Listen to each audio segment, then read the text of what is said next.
On imagine souvent la vie chrétienne comme une espèce de course à la perfection, non? Une liste sans fin de règles, de choses à faire, à ne pas faire. Oui, c'est une perception assez courante. Mais voilà, les documents qu'on regarde aujourd'hui, deux textes qui justement s'attaquent à ces mythes, eh bien, ils suggèrent autre chose. Quelque chose de peut-être plus respirable. Exactement. Donc l'objectif de notre discussion aujourd'hui, c'est de décortiquer ensemble quelques-unes de ces idées reçues, à la lumière de ces écrits bien sûr. Oui, On va essayer de voir si, en grattant un peu le vernis des clichés, on peut trouver une vision, disons, plus authentique de la foi. et c'est vraiment important parce que, comme le soulignent nos sources, si on part avec des attentes erronées, genre une vie sans douleur, sans doute, Oui, la première vraie difficulté, elle peut tout faire basculer. Ces textes disent que le problème, souvent, c'est pas tant les épreuves elles-mêmes, ah bon? mais plutôt les illusions qu'on avait au départ. Ces écrits, ils veulent confronter ces mythes à ce que dit réellement la Bible. D'accord. Alors allons-y. Le premier grand mythe, un classique. Pour être un bon chrétien, faut être parfait, jamais péché, et puis en plus, si on est chrétien, tout ira bien dans la vie. Qu'est-ce qu'en disent les sources? Alors ça, elle démonte assez clairement cette double illusion. D'abord, sur la perfection. Oui. Les textes rappellent des passages comme Romains 3, 23, qui dit bien que tous sont péchés, ou 1 Jean 1.8, si on se dit sans péché, on se trompe soi-même. Une des sources insiste là-dessus. La norme biblique, c'est pas zéro faute. C'est le besoin constant de la grâce de Dieu. D'accord. Et pour la vie sans problème? Là aussi, les sources citent Jésus lui-même. Dans le monde, vous aurez des tribulations. C'est assez direct, quoi. Oui, c'est clair. Elle souligne que la foi, c'est pas une sorte d'assurance tout risque contre les coups durs. C'est plutôt la promesse d'une présence divine au milieu des difficultés. La fidélité de Dieu, d'après ses écrits, elle se voit dans l'accompagnement, pas dans le fait d'éviter les tempêtes. C'est vrai que cette pression de la performance, là dont parlent les textes, c'est épuisant, rien que d'y penser.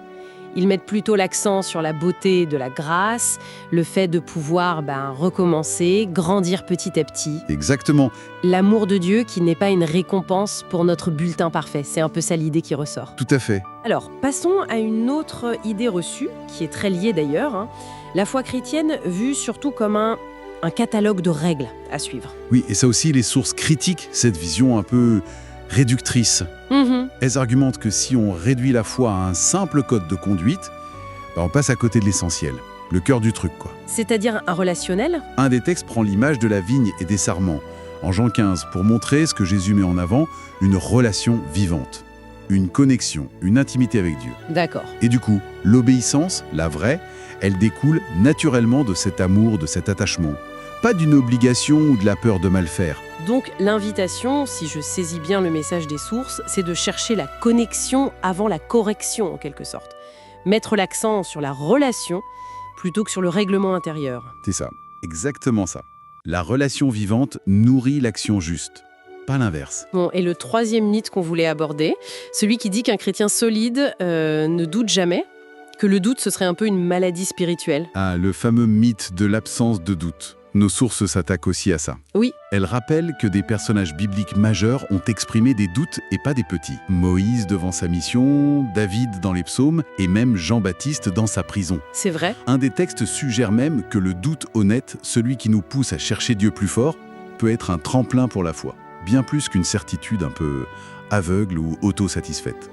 Le vrai danger, d'après cette analyse, c'est pas tant le questionnement sincère que l'indifférence. Ne plus se poser de questions du tout. Donc, en gros, ce qui ressort de tout ça, c'est que se sentir imparfait, traverser des galères, ou même avoir des doutes, ça ne veut pas dire qu'on est un mauvais chrétien.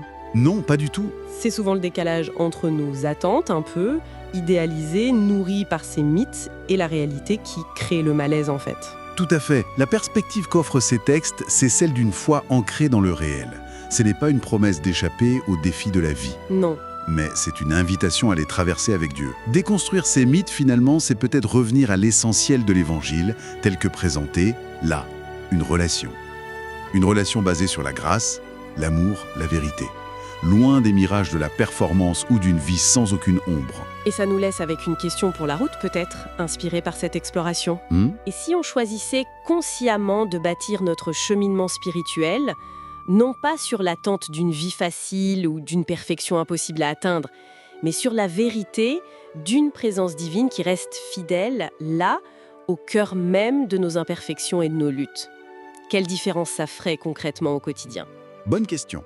Voilà de quoi peut-être continuer à réfléchir.